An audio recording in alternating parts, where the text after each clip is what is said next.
You're listening to Achtung Millwall, broadcasting from the beautiful South Birmingham. Accept no substitute. Hello, dear listeners. Welcome to an impromptu Achtung Millwall.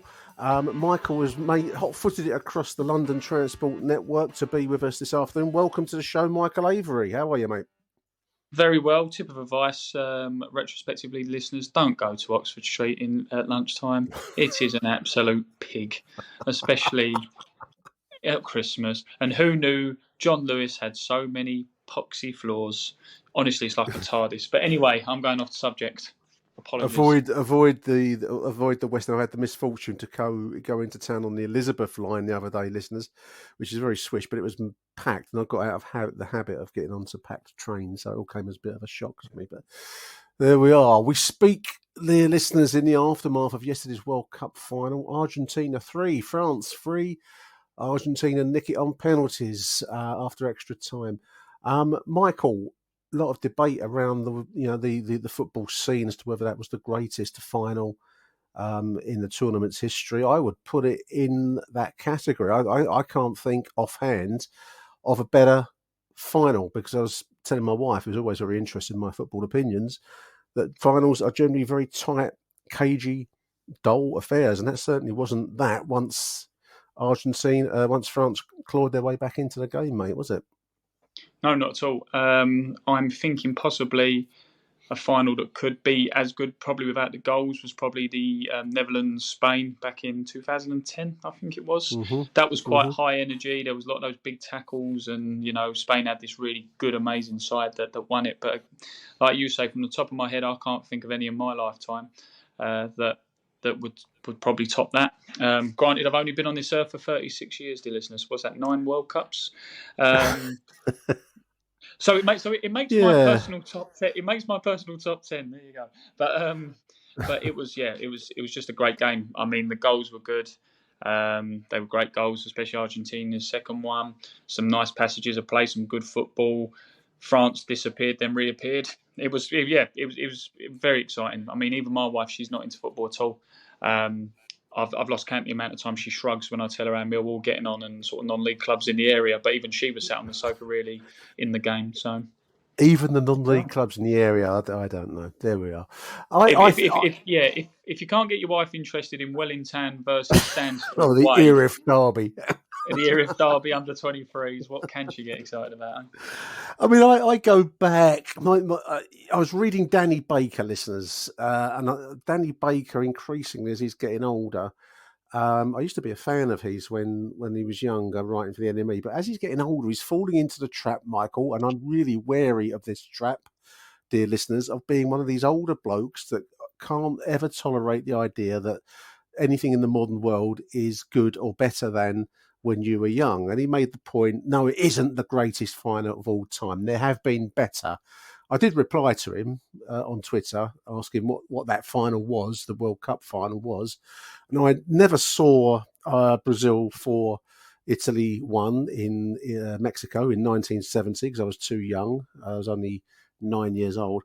But I do remember pretty much, well, certainly the 74 World Cup final onwards. The ones I remember from there, I mean, Argentina 78 springs to mind. There have been some good finals. Mostly, we were just saying off air, Michael, they're very tight and very cagey affairs. Now, in fairness to yesterday's game, it was fairly tight and cagey, because for the bulk of the game, Argentina were leading it from Messi penalty and then Di Maria in the 36th minute. It was 2-0, and it was seemingly drifting to a straightforward Argentine win in regular time. But the drama really began with the penalty, then a very swift equaliser from Mbappe.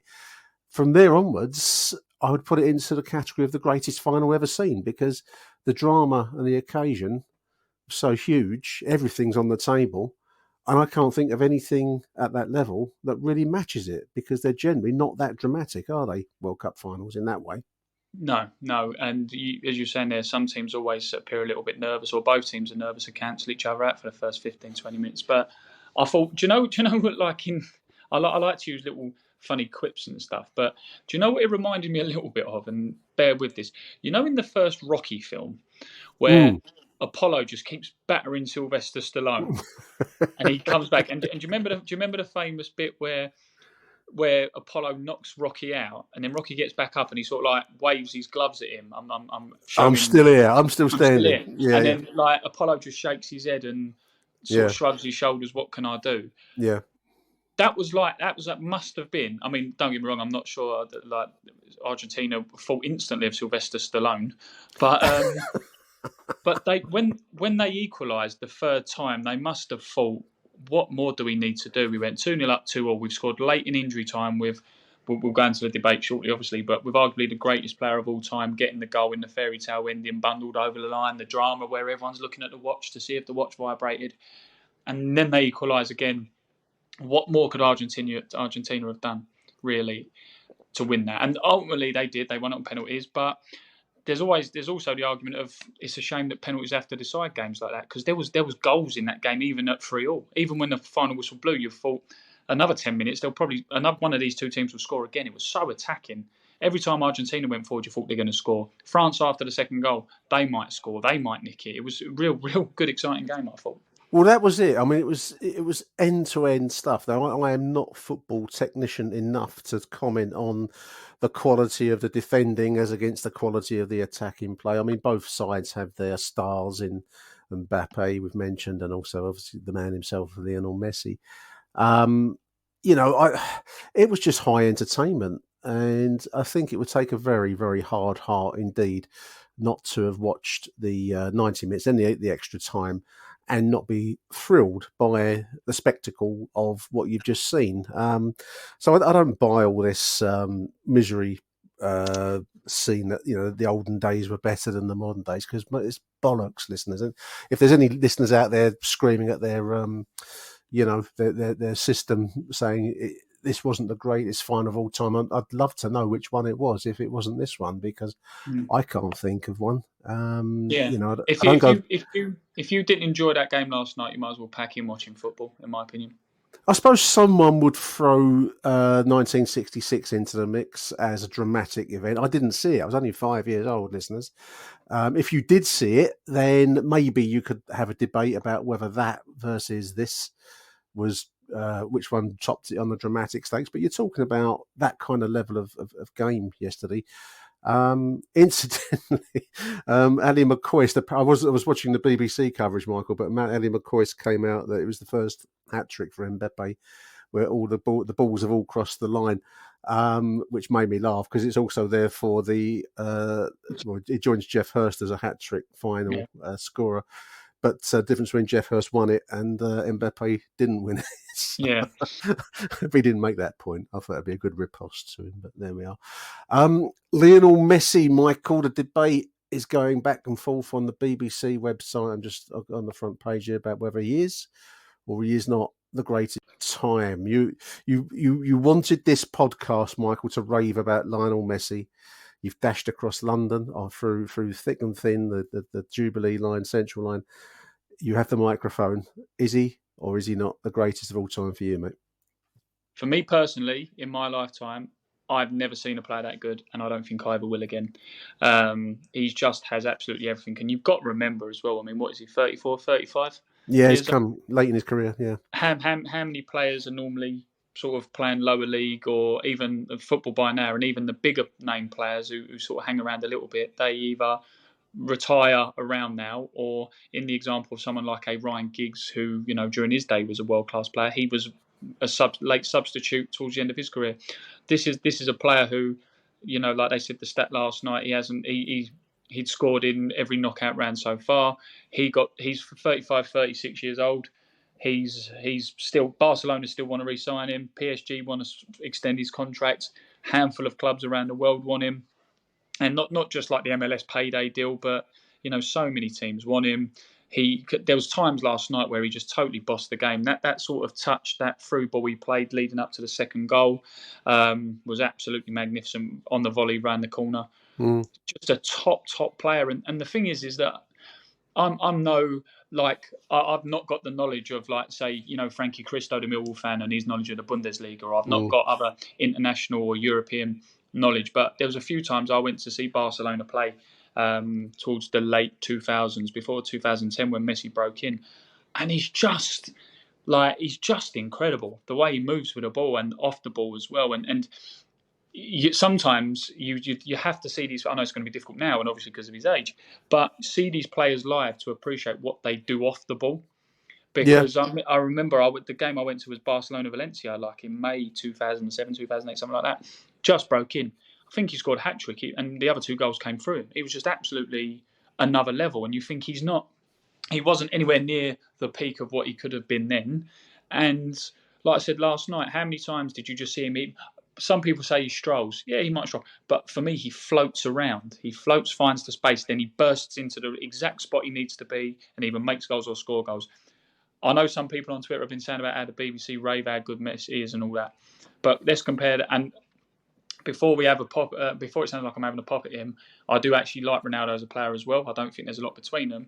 But contrast the 2 players now. During this World Cup, Ronaldo got sacked because he threw his toys out the pram. There was the backstage stories where he nearly left stadiums because he got benched. There's pictures of him being benched. There's deals with him signing for, I think, Middle Eastern clubs when he said he wanted to leave Man United for the Champions League, and he left a bit under a cloud. You look at Messi, similar age. People say speech marks he plays in a farmers league. He basically won the World Cup for Argentina. If that's a farmers league, then France they were worthy World Cup finalists. I mean, I'm going to park all the easy Argentine and French stereotypes to one side because I find it all a bit boring, to be honest. If that's the farmers league, Ligue 1, then it's produced a team that could easily have won the World Cup, arguably should have done. I mean, a penalty shootout becomes a lottery, so it's not bad for a set of farmers playing around the rural parts of France in that case.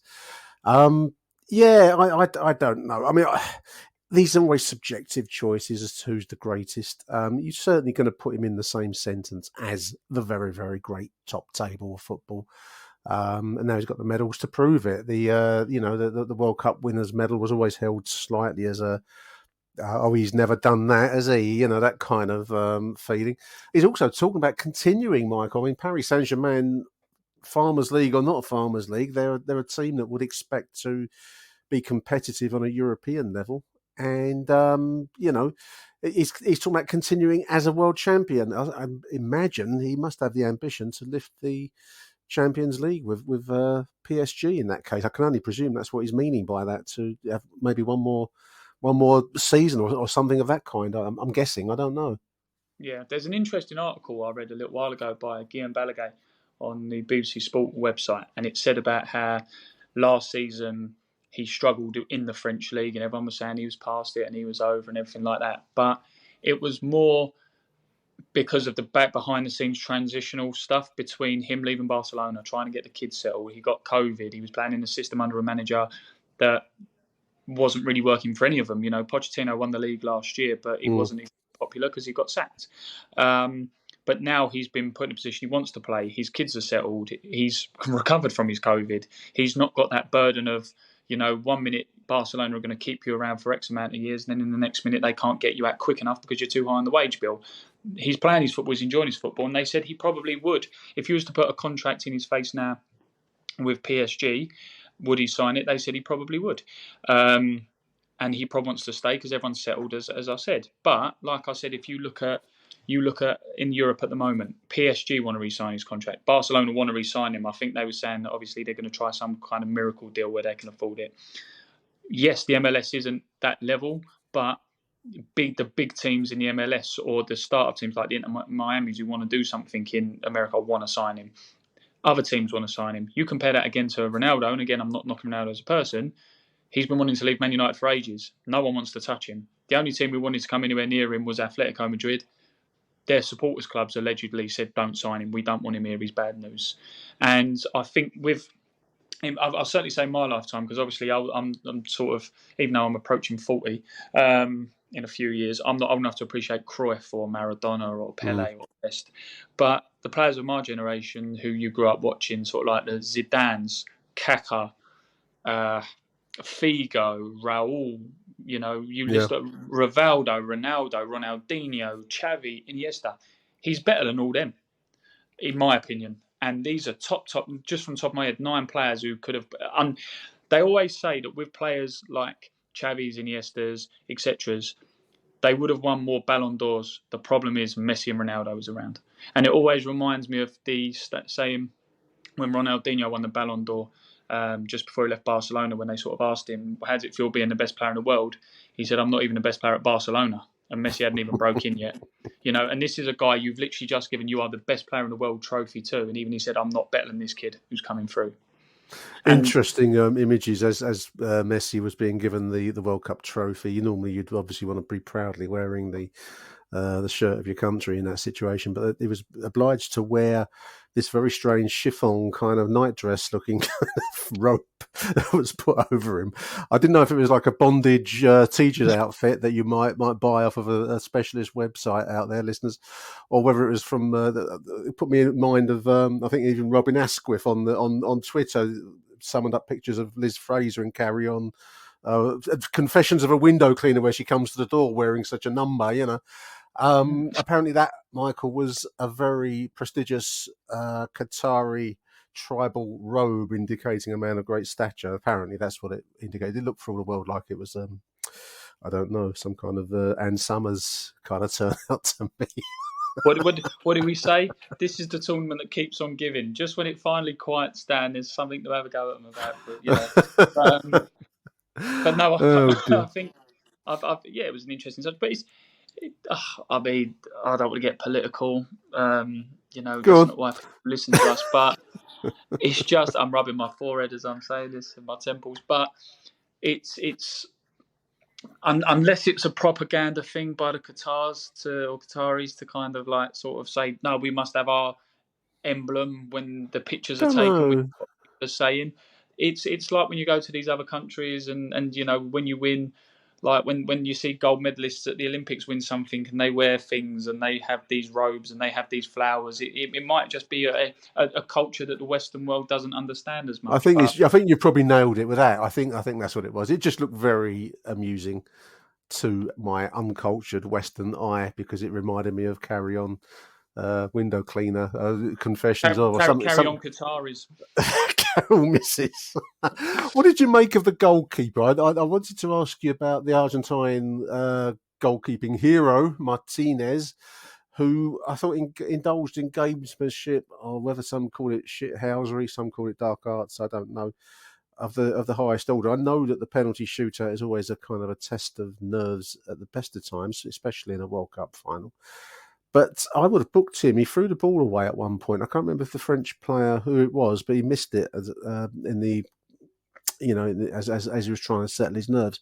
The goalkeeper deliberately threw the ball away from him, and the referee just seemed to tolerate. I would have thought, tell me what you think, what you would have done as a referee, but I would have yellow carded him for that and threatened another one if he did it again. I suppose the referee doesn't want to be the point of drama in a World Cup shootout, but it just struck me as diabolical in that situation, although they would go on to win it. So maybe they'd say, what do you know, Nick?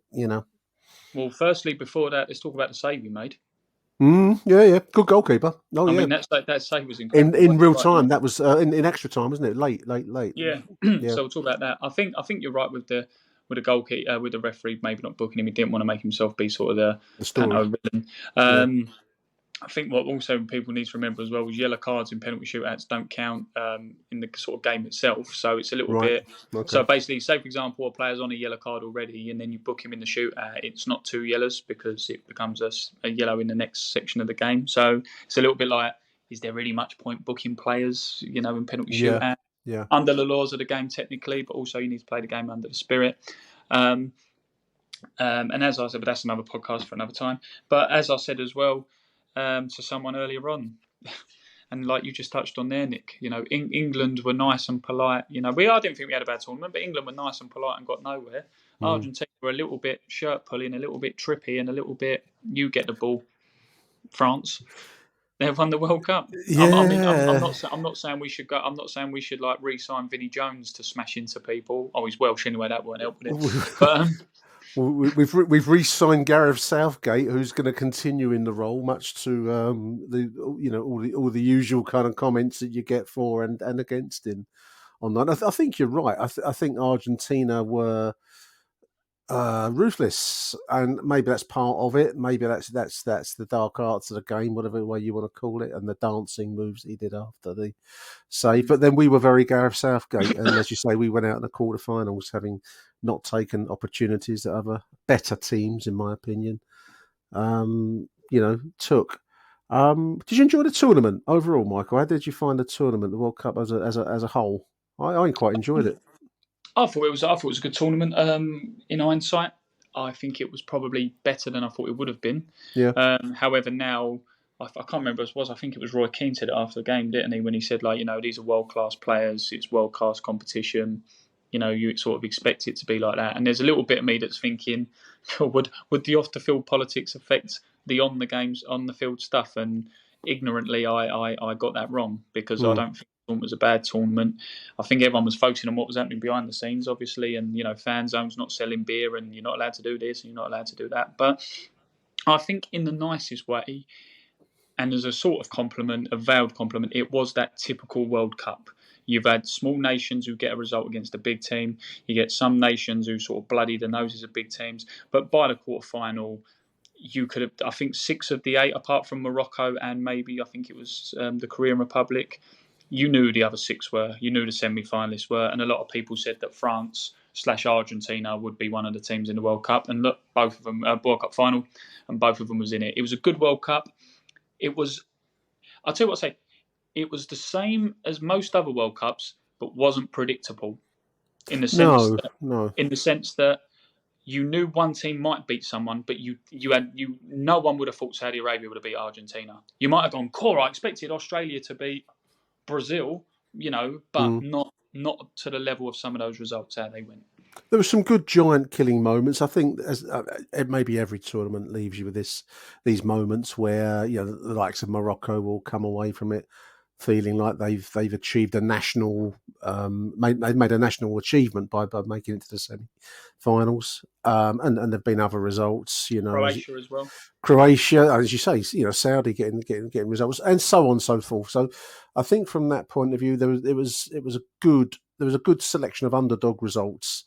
And I think the Moroccans probably are the underdogs of the lot in the sense of making it to the semi-finals on merit, because they were a good hard side to beat, and that's the thing.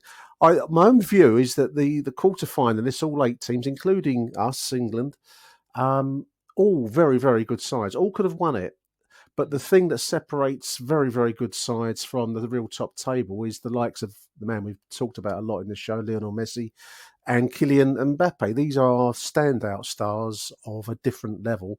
And the 2 teams that had the 2 biggest standout stars now made it to the final and fought out a worthy World Cup final. I think that's what separates those sides from the very goods, the slightly also rans in that sentence, which included England.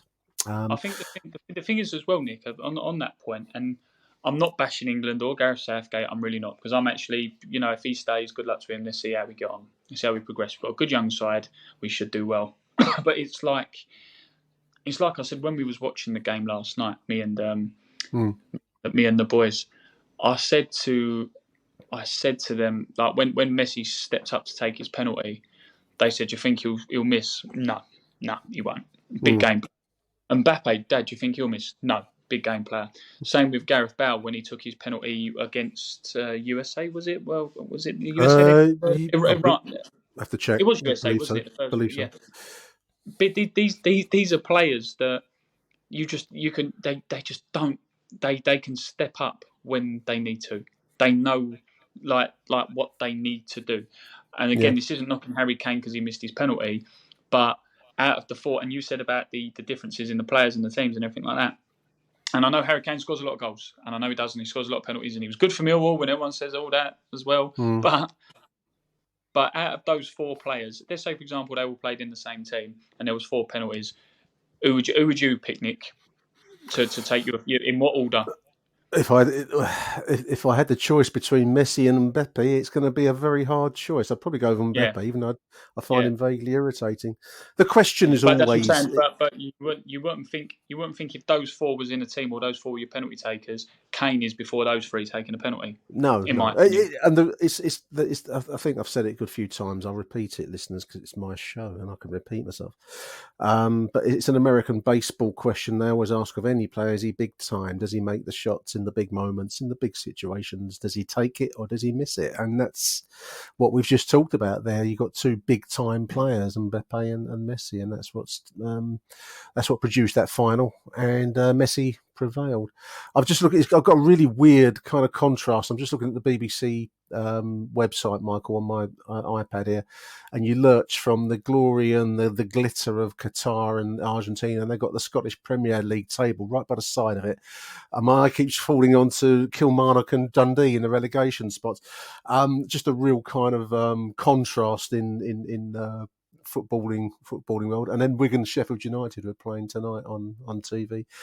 We got postponed. Luton postponed, which produced some wonderful conspiracy theories online about how the games authorities are against us. It's actually it's the match official that calls off a game, isn't it? It's not Luton don't call it off.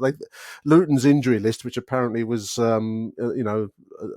long as my local A&E ward at the moment, but it's actually the referee who calls it off. So I don't know that we can really put it down to the Football League or FA directly. It'd be very hard conspiracy theory to prove. Maybe that's the point of a conspiracy theory. I don't know. No, indeed. Blame the refs. We blamed them when England got knocked out. We blamed them when Luton got called off. But yeah, it's going to be a congested Christmas and New Year, is it not?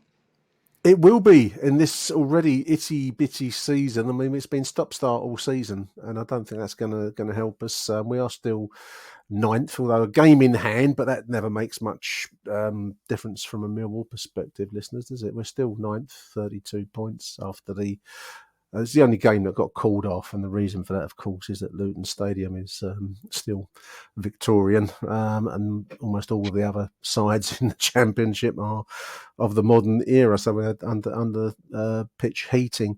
I think that it was unfortunate, because especially now as I look out the window, all the snow's gone, Michael. So there we are. That's these are the breaks, as I say. Nice little story from Richard Corley. We're being linked with a Palace prospect, Jez Arak-Sakyi, a winger, forward attacking winger. Whether we'll get this deal or not, I don't know, but it's the kind of deal that I like reading about because it just shows that we are looking for ambitious loans in January, and that makes me very happy. Jez Arak-Sakyi is his name. And apparently he's also been on loan at Charlton already. He's a Palace prospect. I presume if we pull that off, that will be to bat us out to the end of this season as an attacking prospect for us. I like reading about these stories, don't you? I think that's the level that we should be aiming at. Yeah. It really is. You either buy sort of unearthed gems in the lower league, or you're at a point now where you loan in players from the Premier League. And I think that when you're at top end of the Championship, that's where your market needs to be. Absolutely. It's an interesting one. I think when you're in League One, League Two, you can make more gambles with sort of like journeymen and these sort of players coming through your youth systems. But I think with Gary Rowett mentioning about youth the other day and his sort of how much he sort of favours it or how much he's going to use it this season. Yeah, bring in someone who's at a loan academy. I mean, you train and play every week with better players, you become a better player, in my opinion. So good signing. Absolutely. If it comes off, it's not a done deal. But Richard is reporting he's a very good source normally, so let's keep our fingers crossed. It's going to be really interesting to see our new Irish signing, Edomo Imaku, who can play for us from January the 1st. So I think the club is showing ambition, and I take my hat off to that. Just one last point before we close out, Mark. I see we're getting late now, so I'll let you go, mate. Just want to say well done to Mel Bingham, supporter of the month, Mel Bird Bingham, well known around the Mill scene for her work in helping to build that incredible, I think it's £20,000 plus donation to the Royal British Legion Poppy Fund. Mel acted as coordinator and lead on that, as she does each year. And she's been named on the club website. Supporter of the month. I think that's a really nice little touch by the club. So well done, Melanie. Yeah, She'll hate me calling her Melanie as well. No. Well, no, that's. I mean, a lot of work obviously goes into that behind the scenes that a lot of us don't see, because it runs so well, and it's. Let's be brutally honest with you, without trying to be too over dramatic. It normally is one of the highlights of the year, and yeah, fair play. She's done really, really well. Well done, Mel. Well done. Well done, Melanie. Lovely stuff. Michael, I'm going to let you go, mate. You're at work. I'm just a man of leisure in my smoking jacket and the Sherlock Holmes style carry on at home. Big thank you for dashing across London to join us, Michael Avery. Thank you, mate. No worries at all. And viva la Messi. Until the next edition, which will be after the Boxing Day game. Oh, incidentally, listeners, if you're ordering a ticket for the Watford game, which is Boxing Day, you've got to go along and physically collect it from the den. I think I read it was the 22nd is the deadline to get your order in. Today's the 19th as we record, so you've got to get yourself along to the den to pick up your ticket. No postal option, I suppose, because it's Christmas. So if you want to go to Watford, you've got to get over to the den sharpish to go and get your ticket. Until the next edition, which will be after said Watford game, it will be Arrivederci Millwall from myself and Michael. Until then, bye for now. Achtung, Millwall.